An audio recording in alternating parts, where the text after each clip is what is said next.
Most people don't like to admit how little actual control they have over the things they own. We've gotten used to a world where buying something rarely means you actually own it in any permanent sense. Music, movies, software, even basic features in cars, more and more of it exists in a state of temporary access rather than true ownership. The rules can change without warning, the content can disappear, and there's very little you can do about it once it happens. This slow shift hasn't gone completely unnoticed, but it's rarely talked about with any real honesty. Instead, the conversation usually stays polite and surface level. People complain about specific products getting delisted or companies making bad decisions, but they often stop short of saying what's actually bothering them underneath it all. For years, games were one of the final spaces that still belonged to you. You bought them, they lived on your console, and no one could reach in and take them away. That small pocket of ownership mattered more than most people admitted, especially when so many other parts of life already felt like they were on loan. Sony used to understand that. Physical copies meant the game was actually yours. You could lend it to a friend, sell it when you're done, or keep it on a shelf knowing it would still work even if the company's servers eventually went dark. That was the basic agreement. That agreement has been steadily eroded over the last decade or so, often in ways that felt small at the time. Look at the SOCOM series. For years, those games were defined by their online communities. When Sony eventually shut the servers down, the physical discs still existed. You could still put them in your console, but the actual experience most people bought the game for was just gone. Not because the disc failed, but because Sony decided it was no longer worth keeping alive. They just flipped a fucking switch and called it a day. Little Big Planet did something even more insulting in slow motion. When it first launched, it had a charming single-player campaign that worked completely offline. But the game didn't truly come alive until players started building and sharing levels. Over time, the online features and user-generated content became the main reason most people kept playing. Eventually, the game became so tied to Sony's servers that when they were shut down, the physical disc lost almost all of its value. You could still play the original campaign, but everything that made the game feel alive, the endless levels, the creativity, the shared world, disappeared overnight. This is the part that stings the most. Games that once worked fine on their own slowly became dependent on systems that Sony could turn off whenever they wanted. And when that happens, your physical copy doesn't offer much protection. It just becomes an expensive reminder that even the things you thought you owned, you don't. Then there's the matter of access itself. Games like Helldivers 2 made headlines when Sony tried to force a PSN account requirement even on Steam players who had already bought and played the game. The backlash was loud, but the message was clear. Even if you own the game, Sony still wants final say over whether you're allowed to play it. And if your account ever gets banned, or if you're in the wrong region, that access can disappear entirely. Digital purchases are locked to your PSN account and region. Physical copies have become increasingly tied to that same system through mandatory updates and online checks. So while you might still have the disc, the game can still be taken out of your hands. It's the modern equivalent of buying a DVD and then being told the menu screen now requires a login. This isn't limited to games. The same pattern has been happening across almost every area of media and ownership for years, often so gradually that it's easy to miss until you stop and look back.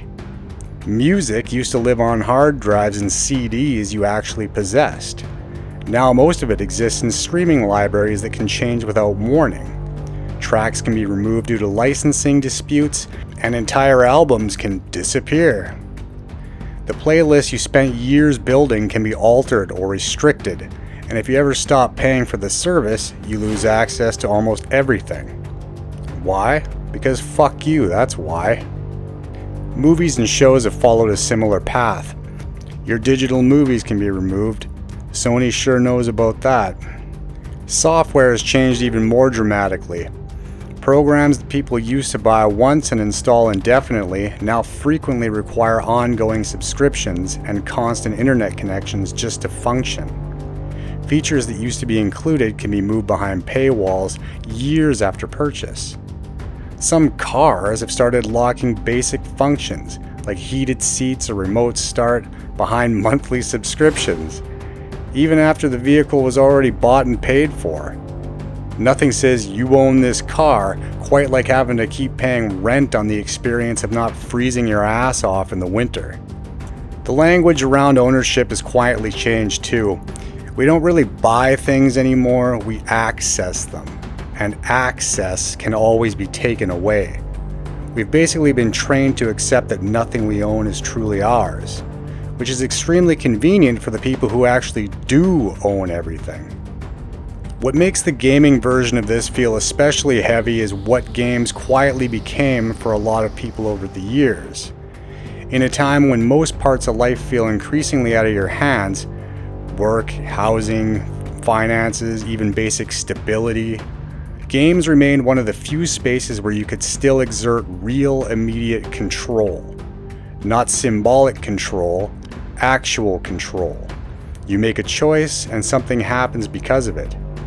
For many, this wasn't just entertainment. It was one of the last consistent experiences where effort still felt like it mattered and where the outcome wasn't decided by someone else's terms of service. And that's the part that's been eroding. Not through any single dramatic change, but through a slow accumulation of small compromises. Games that used to exist independently now depend on systems that can be switched off.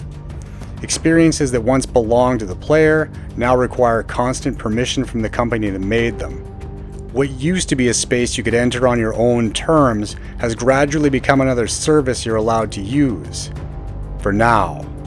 This is why the frustration often feels disproportionate to the actual issue being discussed. When people get angry about delisted games or physical copies losing value, they're not just reacting to the loss of a product.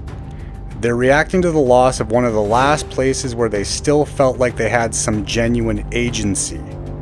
And when even that space starts following the same rules as everything else, revocable access, disappearing content, permanent dependence on the company, it stops being a refuge. It becomes another reminder that nothing is really yours anymore. The pattern isn't new, it's just finally reached the last place a lot of people thought it would. Which, if we're being honest, is kind of impressive. You have to respect the dedication. At the end of the day, the anger over physical media and disappearing games isn't really about nostalgia for discs. It's about something simpler and much harder to fix. For a lot of people, games became the last place where they could still feel like something belonged to them. Not in a grand or dramatic way, just in the quiet, ordinary way that most things used to. And watching even that space slowly turn into another service you don't really own has left a particular kind of bitterness. The truth is, this didn't start with video games, and it won't end with them either. The same pattern has been moving through almost every part of our life for years. Games were just one of the last places it hadn't fully reached yet. Now that it has, there's less and less room to pretend it's not happening.